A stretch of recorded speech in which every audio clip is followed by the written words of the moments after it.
ಆತ್ಮೀಯರಿಗೆಲ್ಲ ಶಿವಕುಮಾರ್ ಸ್ವಾಮಿಯರ ಬಗನ ನಮಸ್ಕಾರಗಳು ಹಾಗೂ ಗುರುಮನೆ ಗೌರಿ ಚಾನಲ್ಗೆ ಆತ್ಮೀಯವಾದ ಸ್ವಾಗತ. ಈ ದಿನ ನಾವು ಪುಣ್ಯ ತೀರ್ಥಕ್ಷೇತ್ರವಾದ ಪಂಪ ಸರೋವರದ ಬಗ್ಗೆ ತಿಳಿದುಕೊಳ್ಳೋಣ ಬನ್ನಿ. ನಮ್ಮ ಕರ್ನಾಟಕದ ಕೊಪ್ಪಳ ಜಿಲ್ಲೆಯ ಗಂಗಾವತಿ ತಾಲೂಕಿನ ಹಂಪಿ ಸಮೀಪದಲ್ಲಿರುವ ಈ ಪುಣ್ಯಕ್ಷೇತ್ರವೇ ಪಂಪಾ ಸರೋವರ. ಆನೆಗುಂದಿಯ ವಾಲಿ ಪರ್ವತದ ಹಿಂಬದಿಯಲ್ಲಿ ಈ ಸರೋವರವು ಬರುವುದು.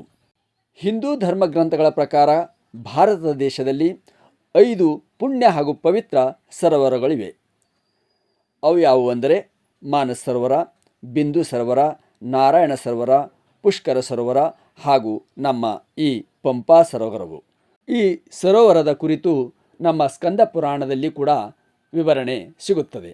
ಮತ್ತು ಚಾಕ್ಷಸು ಮನ್ವಂತರದಲ್ಲಿ ಬ್ರಹ್ಮನಿಗೆ ಮಾನಸ ಪುತ್ರಿ ಎನಿಸಿದ ಪರಾಶಕ್ತಿ ರೂಪಿಣಿಯಾದ ಪಂಪಾದೇವಿಯು ಈ ಸರೋವರದಲ್ಲಿ ನಿತ್ಯ ಸ್ನಾನ ಮಾಡಿ ಉಗ್ರ ತಪಸ್ಸನ್ನು ಮಾಡಿ ವಿರೂಪಾಕ್ಷನನ್ನು ವರಿಸಿದಳು ಎಂದು ಹೇಳಲಾಗುತ್ತದೆ.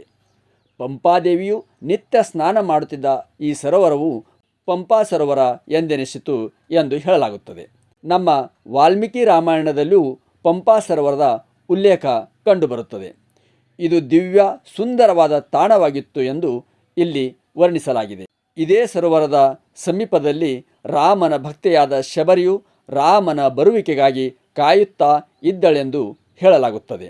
ಇಂತಹ ಪರಮ ಪವಿತ್ರವಾದ ಈ ತೀರ್ಥಕ್ಷೇತ್ರದಲ್ಲಿ ಮಿಂದೆದ್ದರೆ ಸಾಕು, ಪಾಪವೆಲ್ಲ ಪರಿಹಾರವಾಗಿ ಪುಣ್ಯ ಲಭಿಸುತ್ತದೆ ಎಂದು ಹೇಳಲಾಗುತ್ತದೆ.